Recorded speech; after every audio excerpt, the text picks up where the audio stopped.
They want to know, Mr. Fight Pro wants to know, did you feel more pressure when you first challenged for the belt, or do you feel like there's more pressure defending the belt? Neither. I'm very comfortable, you know. I believe in myself. I know what I'm capable of, you know. In this point, you're supposed to be challenged, you know. All the girls want to take that belt from you. You have to be ready.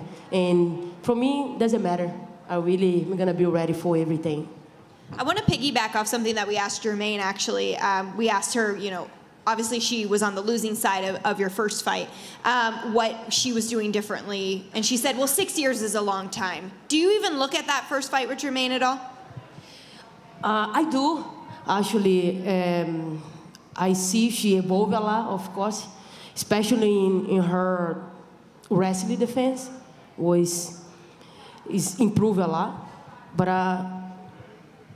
actually, her strike changed a lot as well. You know, she used to move no more. Now she's kind of more stiff, and that is gonna help me a lot to put in my game plan. And yeah, I look forward for my first fight with her. I feel like if she do the same mistake, I will capitalize and finish the fight. We can't wait for this rematch. We'll start with Amanda, please. Amanda, your last two performances especially have been spectacular, and everybody says you're the women's GOAT, no question. Do you feel like a responsibility to go out there and do things like that every time? I mean, is it enough to go get a decision and hang on to your belt, or do you feel like as you're preparing, you have to do something spectacular every time? No, I just want to be ready, you know. I have to defend those belts, you know. I don't want to have those belts at home, and you know, I want to keep making history, you know. Keep having the belt, defend as long as possible, and be ready. I think that be ready, mentally strong to get through everything. And I know you've made it clear you want to keep defending both belts. Can't look past this fight, of course, but 2020, next year, what's it going to look like? Ideally, what would you do next year? I'm going to defend my belt right after this one. Next year, I want to defend my 145 belt. Keep making history. Keep making something nobody did before. And would you go back and forth each time, you think, or would it depend on who's ready? Yeah, I'm going to do it, you know. It depends on my body, you know. If my body responds very well, and I will keep doing till forever. And then for Amanda, you know, you've knocked out Chris Cyborg, you knocked out Holly Holm.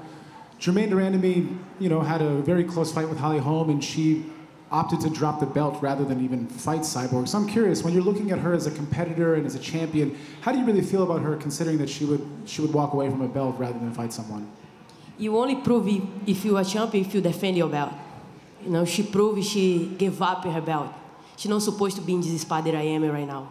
I feel like she evolved a lot. She's a very tough opponent, but I will have all the answers for Saturday night. I will walk away with my belt. It's no doubt in my mind. Jermaine was up here earlier before you guys came up, and she said that she thinks that you're going to shoot for a takedown on her. She thinks that's going to be your game plan. Do you have any thoughts on that? I have so many things to do in this fight. I just have to take my time.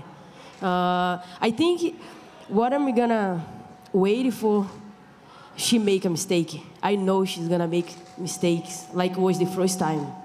And I'm going to capitalize, you know. But the takedown for sure is something that I look for. But I don't know when it's going to happen.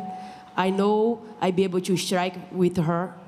You know, I believe I can knock her out. And I know she's very good, what she have, her strike.